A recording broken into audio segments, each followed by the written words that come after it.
Ho, ho, ho, Merry bloody Christmas, kiddies. Santa Spurt here, wishing you all a holly jolly season, especially your mum. Now make sure that you're all tucked up before midnight, because forget kissing under the mistletoe, me and her will be under her petunias. I don't know about you, but I'm so full of festive cheer that it's about to explode out of my arsehole like a glittery jet of liquid shit.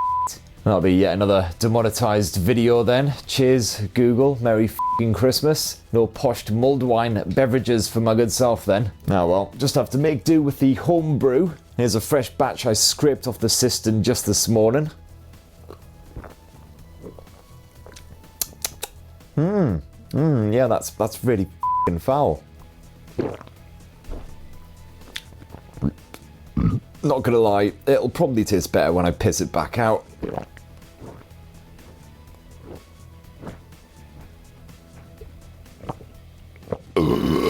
Christ, everything's gone great and the hangover is already kicking in. I also got 50 pints of the bastard. Ah, what you doing wearing that hat? Everyone already knows you're a bald bastard. Well, dunk my Christmas hobnobs. It's my good chum Mr. Wanksock here to help me spread seasonal goodwill and merriment. Actually, I'm here because I'm stuck on your arm, you gormless goat-fister. Ho, ho, ho. Well, as it's Christmas time, we've got a very special treat planned, kiddies. It's a fun, festive, tech-related quiz. Ah, f*** my life. Quick, everyone, hit unsubscribe before it's too late. It's a Christmas tech Spurt Weekly. Fa la la la la la la la la.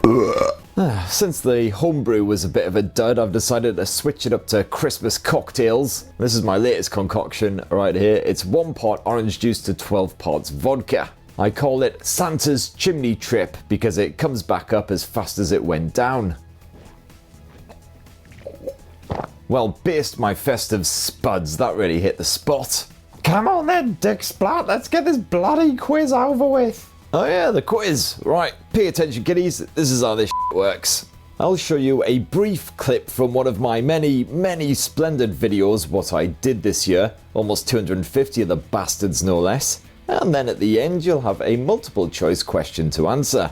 For any other old twats out there, it's a little bit like the observation round in Krypton Factor, except with a bit more naughty language and less of that absolute hottie Gordon Burns.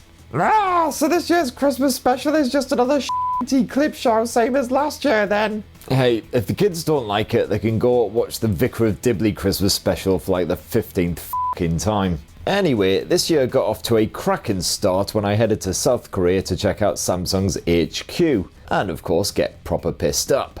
Samsung knows me well, so they liberally scattered alcohol all over the hotel room, and when I was suitably half cut, they took us to an absolutely bloody stunning and proper posh whiskey bar.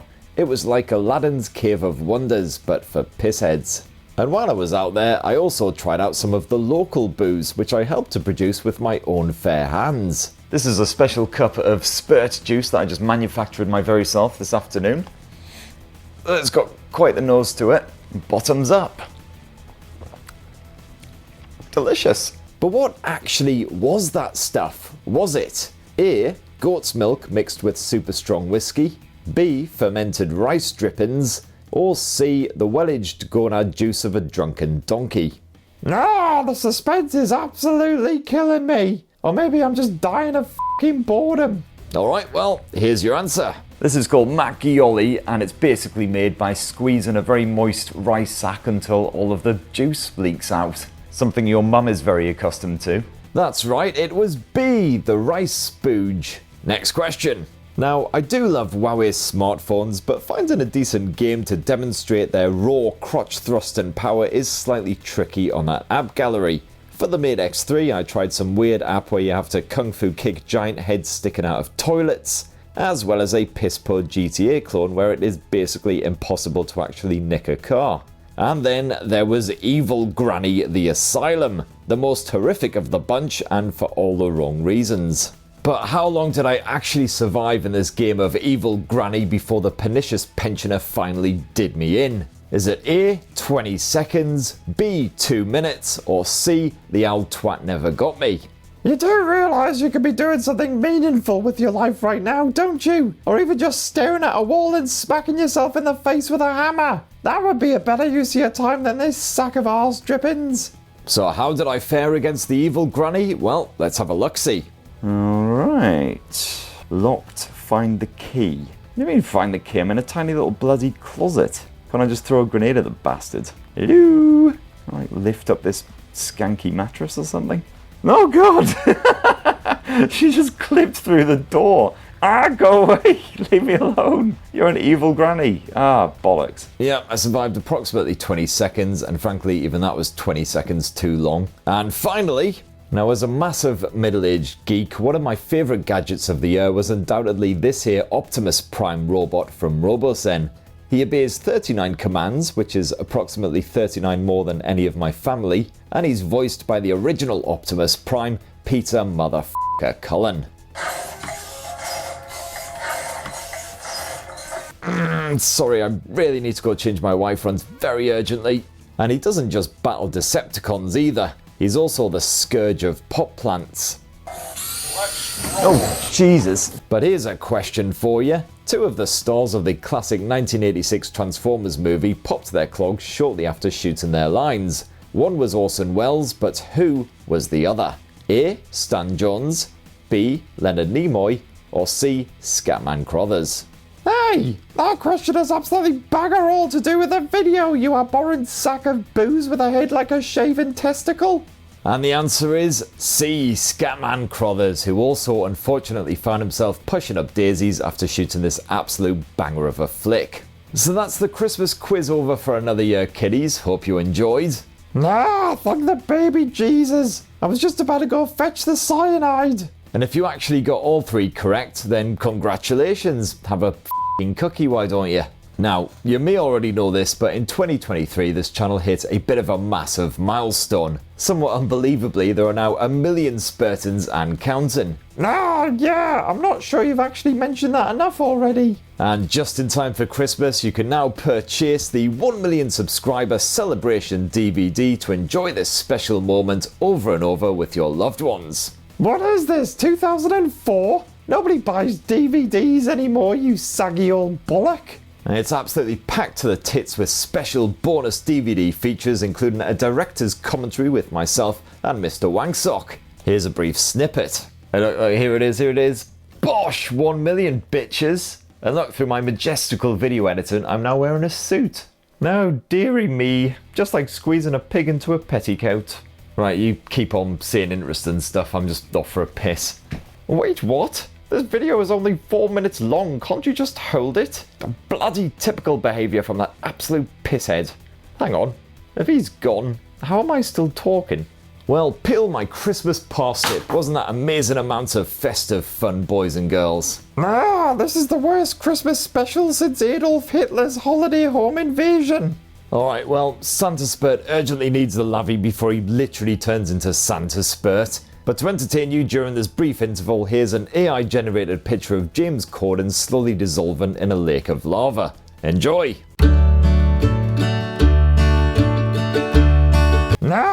Alright, that slightly redeemed it. Right, well, now it's time for the part of the show that really jingles my festive bells. It's viewer comments. Viewer comments. Alright, we're starting this week with Chris Byron, who says, after having a kidney stone earlier this year and so actually having something shoved up my urethra, I can honestly say that watching an episode of Mrs. Brown's Boys is much, much less painful. Oh, they really had to dig that sucker out then. I mean, commiserations, mate, that sounds pretty bloody awful.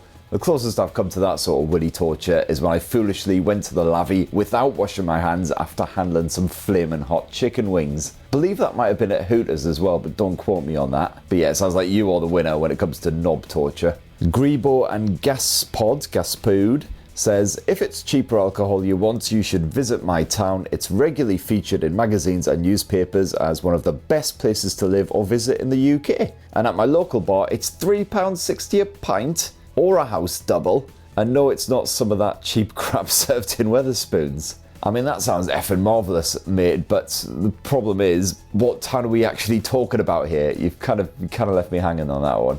Dr. Poo Poo Head says, Techspert doesn't need to grow a pair of nuts, he needs to grow some hair. You know, I have recently actually been offered a sponsorship deal with a hair transplant clinic in Turkey, I believe it was, which would certainly make for an interesting TikTok or two. The only thing is I'd be worried that I'd come away with a scalp that looked like a 70s porno thatch.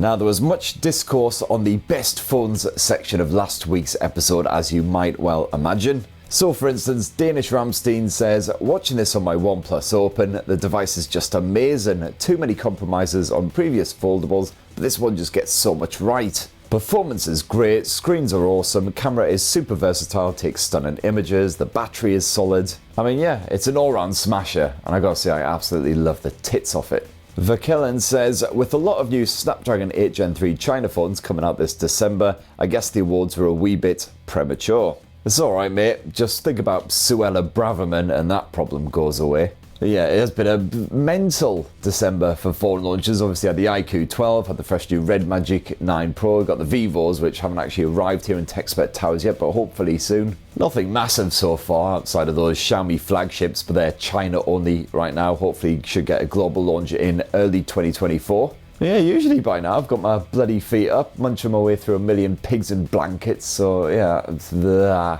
Matt Knight says, surprised not to see the Xperia 5 Mark V in the best compact phones, is it not worth it? It was quite tight, I almost included it as like an also-ran, but it is quite expensive and there are a few little issues with it, and it's definitely not a phone for everyone. Couple issues like the screen tinting slightly annoys me, the fact you've only got a choice of 128 gigs of storage, which is meagre as shit. Slightly redeemed by the microSD memory card support, but it's still not ideal. Smitgier says, most underrated phones are the Motorola Edge 40 Pro, definitely a bit of a banger, and the Honor Magic 5 Pro. Quite a lot of love for Honor actually, which is nice to see. Toy Supra 09 says, surprised the Honor Magic 5 Pro didn't get a mention. Enjoyed watching for my deeply discounted Honor Magic 5 Ultimate with official Google services. The best looking phone of 2023 in my unbiased opinion. Yeah, I do not disagree. Definitely a banging bit of hardware from Honor as always, but as always with these Honor phones, love the hardware, but the software just... Honestly, using an Honor phone, it's kind of like going on a date with an absolute stunner. You got loads in common, it's going really, really well, but just every 5 minutes or so, they casually lean to the side and crack out an eggy fart that would make Cerberus blush. One day they will sort out Magic UI. I have confidence in it all. Stephen McKay says, can I ask why you prefer the Razer? Fucking hell. Honestly, I've just knackered my knee literally just by stretching a bit. I swear to God, kiddies, don't ever get old. It sucks ass. Literally the other day I yawned and completely at my jaw for about half a day. Anyway, Steven says, can I ask why you prefer the Razer 40 Ultra over the Flip 5? I just got the Flip 5 and with good luck I can use any app on that cover screen. Merry Christmas from Belfast. Merry Christmas, my Irish chum. Hope you're suitably soused. There's a few little reasons why I went for the Razer over Samsung's Galaxy Z Flip. First of all of those apps just work on the cover screen out of the box, no fannying around, which is quite nice. I like the way that they just took it a little bit further as well with like the little silly mini games and stuff like that. It just shows they put a bit of extra thought into it. You've got all the retro Razer shenanigans, which I'm a massive fan of, being an old twat. There's just something about that Razer that I absolutely adore. And I do also prefer just the general stock Android vibe of the Moto as well, compared with One UI, although Samsung admittedly offers better software support. And they've really refined that design of the Flip. Absolutely love it. So here's hoping that, a few more little improvements for next year and that Z Flip 6 will really yank my Christmas cracker. Joshua Solazano says, I definitely improved my English by watching your videos. Oh, Jesus bloody. Now I'm just picturing a bunch of school kids watching these videos and then extracting a bunch of choice phrases from them to use in their English exams. They wouldn't stop at just shutting down the school, they'd probably call out the National Guard. Camotech says, will you review the Nothing Phone 2A when that gets released? You bet your sweet butt cheeks, buddy. And I'll tell you what, I really hope they do more of that Nothing branded booze as well, because the beers were absolutely cracking. Anyway, Santa Spurt's almost out of time. I've got to piss off back up the chimney. With just enough time for a couple of final comments from some good boys and girls. Let's face it, mostly boys. Void5151 says, Chris, what are your thoughts on metal-backed phones with no wireless charging? I miss them. I'm right there with you, mate. I really do miss those HTC bangers from back in the day, the all-metal ones. They're just, Only problem was that when you pulled them out of your pocket in wintertime, they were so f***ing cold they'd basically freeze to your palm. And last comment of 2023, Dermot Smith says, do you also have a day job? No, Dermot. This right here, what I'm doing right now, this is my job. And I know, I'm just as bewildered as you are. I get paid actual real world money for this. Mental. So a massive, huge thank you to everyone who's not only watched these bloody videos all year long, but also commented. Good times all around. And please do smash your comments down below. And while there's no more Spurt Weeklies in 2023, we will be kicking that shiz off nice and early in 2024. No next week segments on this show, obviously, because next week, Christmas, celebrating the birth of our Lord Jesus Christ by getting absolutely mullered. I, for one, certainly plan on spending the next several days in a state of semi-consciousness, face down in a puddle of my own piss, vomit, all of the above. But we will have some videos going live on Spurt, which I've already shot, because, again, just the launches just do not ever stop. So definitely stay tuned for those. Please do plug, subscribe, ding that notifications bell if you haven't already. And more importantly, have yourselves a bloody wonderful Christmas. All the best for the new year. And of course, I f***ing love you guys.